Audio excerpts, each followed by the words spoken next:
Call of Duty Vanguard was actually a pleasant surprise this year, and I'm happy to talk about it. Now, let's not get our hopes up, because when you're expecting a wall of sewage and you only get a tiny shiny turd with a peanut in it, it's still not the greatest thing in the world. So let's get into that today. Now, without further ado, remember, if you do enjoy today's video, don't forget to leave it a nice thick and juicy like as always. Of course, if you enjoy this kind of content and want more like it, be sure to hit that big red sexy subscribe button right underneath the video. Also got to thank my channel members. You guys help make these videos possible. If you want to join, get access to the exclusive perks that they get, be sure to check out that blue join button. Anyway, let's begin.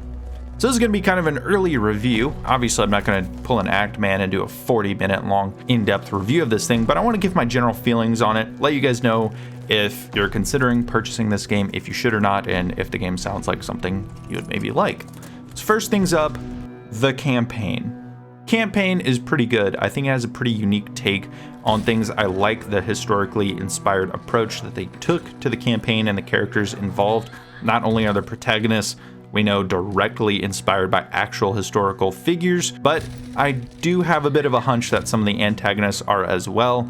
If you'll notice, a lot of the Jaeger mortars in the campaign, if you haven't played it, I'll try not to spoil it, but they have a certain mask on some of them that is reminiscent of the Vanguard Brigade. And one of the villains, the one in Stalingrad, Steiner, reminds me a lot of someone like Vanguard and just his general brutality. Obviously, that's not saying much when you're talking about the Germans in World War II. Kind of brutality is kind of their shtick, but reminds me a lot of that, having a special brigade of psychopaths and whatnot, and whatever they're doing over there. And then, of course, you have the whole thing going. I'm not going to get too far into it. That being said, I enjoyed the campaign. I liked going back and seeing all the different fronts. I thought sometimes the pacing was a little weird, because you'd have a little bit of what's going on currently happen, and then you go for like an hour or two into the background.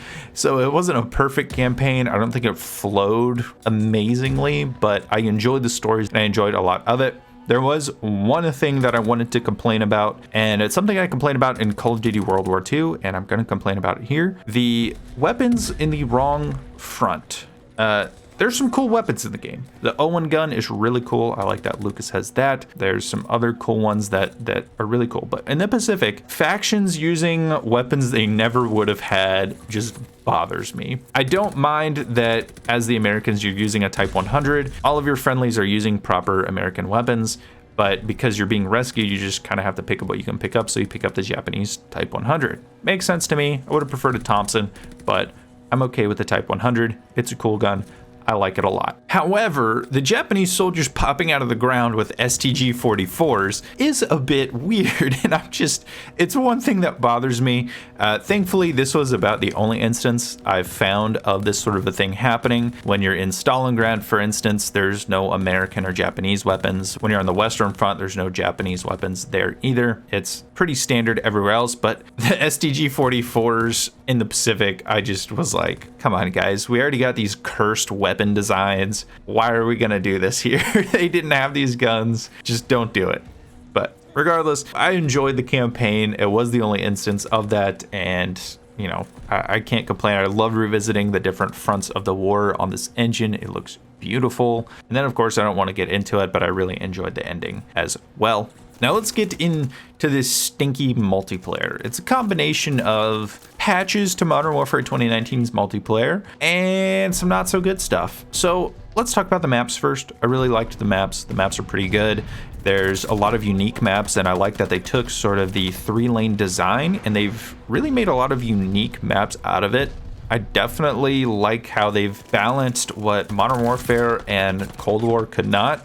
Modern Warfare maps were a bit too complex, a bit too designed for camping. Cold War maps were horrifically simple and pointless, and I didn't really like them too much. On top of that, they're also like 99% remakes, so who cares? So here we have Vanguard maps, and it's really struck a nice balance. Now, of course, Dome and Castle, great to have back, both really solid maps. Dome is an excellent remake. I really enjoy the chaos on that map, so it was exciting to get back there. But in general, a lot of the new maps, because there's what, like 20 maps in the game, they're designed really well, not too complex, not too simple. There are clear power positions. Let's say around the outside. It has a general 3-lane design, but there's a lot of complexity into how you move around. There's also the destructibility of the maps, which I really, really like. It helps to kind of add to the atmosphere of the fighting that's going on, and I really enjoyed that aspect of it. Sure, the maps aren't in pristine condition initially when the match starts, but as you shoot it up and you see these different holes open up in the glass and the wood and everything like that, it just adds a lot to the feeling of the battle going on. And I like that a lot. Now, the next thing I want to talk about that I like is, of course, the gunplay. It's good. I don't care what anyone says about spread. People cry about spread all the time. Like, it's too random. It's not random because everyone has to deal with it. And if you manage it, guess what? That's a skill gap.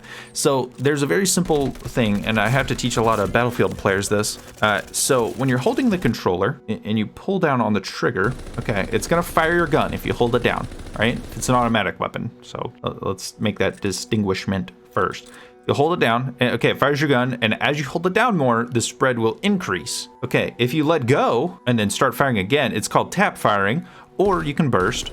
Either way, you let a few shots off, let go, let a few shots off, let go. You can also tap fire, which is kind of like, I guess I said that wrong, but tap firing is like you kind of tap a couple shots out at a time.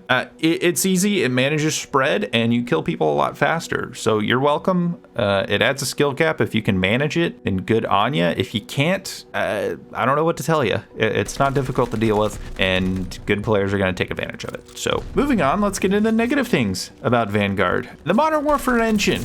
Yes, it's beautiful. It handles corners horribly. It does. It does. And that's why I think the suppression mechanic, which is a terrible mechanic, is in the game. If you don't know what suppression is, it basically stuns you when you get shot at. So it's kind of like getting stun grenaded, but all the time. Personally, I hate stun grenades. I abhor them. And the fact that every time I get shot at as basically getting stun grenaded is stupid. So anytime you're trying to dodge around a corner, sorry, you're getting shot at. You're dead now. And I do think that this is a crutch for how badly this engine handles cornering. If you remember Modern Warfare 2019, you could abuse the corners very, very easily. You could head glitch them and basically not even be on someone's screen, but they could shoot you. You could just jump around a corner and you have no chance because they break the net code essentially. So you have no chance to really kill them there. It was a big issue in that game. They tried to patch it. Didn't really do a great job with it. It still has issues to this day. So I feel like this suppression mechanic is to kind of be a crutch for that, so they can't say, oh, well, you weren't able to dodge around that corner because the engine's terrible. No, you weren't able to dodge around that corner because suppression exists. Congratulations, have fun. Other thing I want to talk about is SBMM, since we're talking about the most trash things in this game. SBMM is and always will be completely terrible when it's as sticky as it is here. Now, I want to make a quick distinction. SBMM should exist to balance teams and to make sure that you have, your super elite players aren't playing the biggest goobers in the whole game. I know we've all seen that video. I think it was Lil Jon, just kind of no idea what he's doing on the map, and like, this is why SBMM exists. And all the little weirdos came out of their holes like, SBMM's a good thing. Listen, players like that, they're just happy to be there, okay? They're just happy to be there. They know they're not going to go on a 40 kill streak. If they expect that, even though they're walking around like that, then that's not my problem. I don't know why you expect that. You're not very good. Sorry. But I don't want to be stuck sweating against all these people who are the exact same skill as me. It's not fun. There's no variety. There's already a very clear meta that's copy paste from Modern Warfare. Basically, the M4A1 is now the STG-44, and the MP5 is now the MP40. Yada, yada, yada. Same verse, same as the first. It's just the same couple of guns. Personally, I like variety. I like the variety of experiences you can have in a much less strict skill-based matchmaking system. It's more fun. You can encounter more types of players. Tell you how many times I encounter the exact same player 5 billion times, just cloned over again, just doing the little whatever the fuck they do on COD. It's annoying, and I would prefer some kind of variety. I would love to see at least where I stand compared to other players. If there is SBMM, that would be nice. That would be nice. I wouldn't mind it as much at all, actually, if there was just some kind of a ranking system. I would love to play that and see where I stand amongst these players, because I have no idea. Am I a decent player, or am I just terrible and I'm being protected by the system? I have no idea. I mean, it felt pretty good on opening night. I stayed up till like 2 a.m. playing this game, and I was having a pretty good time. I was kind of playing my usual. I was like, oh, okay, I got about a 1.5 KD. That's about right for, non-SBMM COD. I'm not the greatest player in the world. Just a decent time.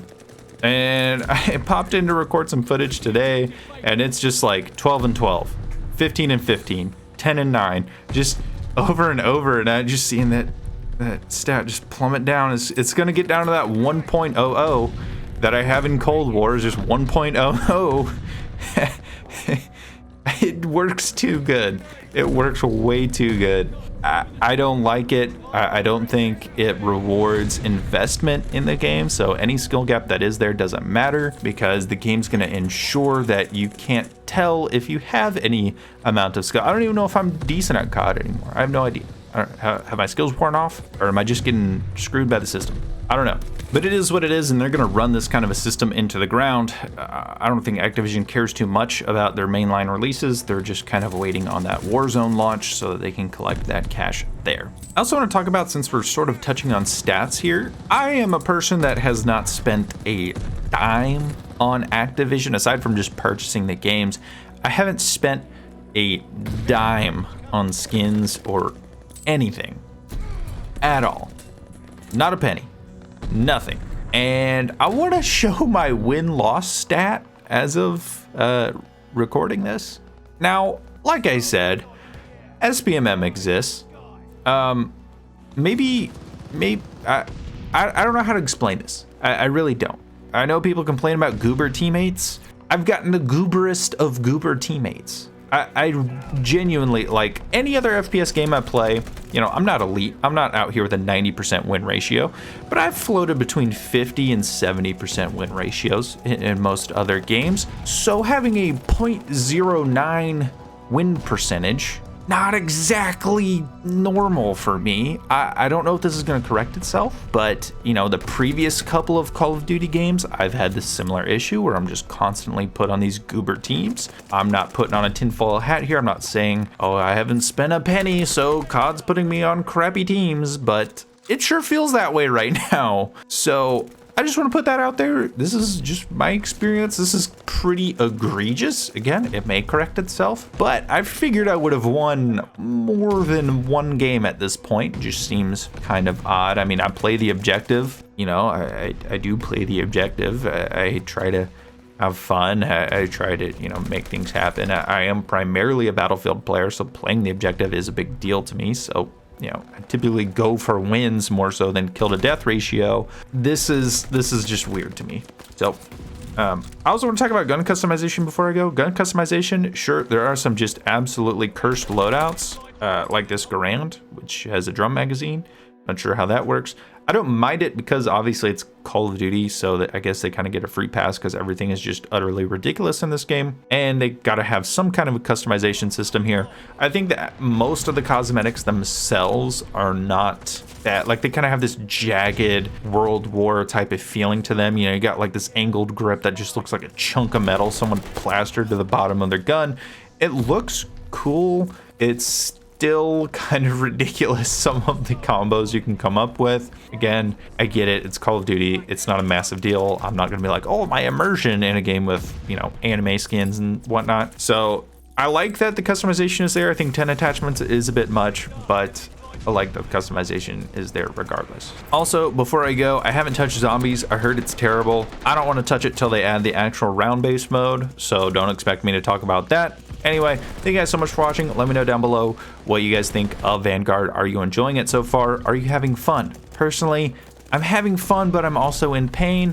It's pain. It's COD. So with that being said, have a nice day, and I'll see you guys in the next video.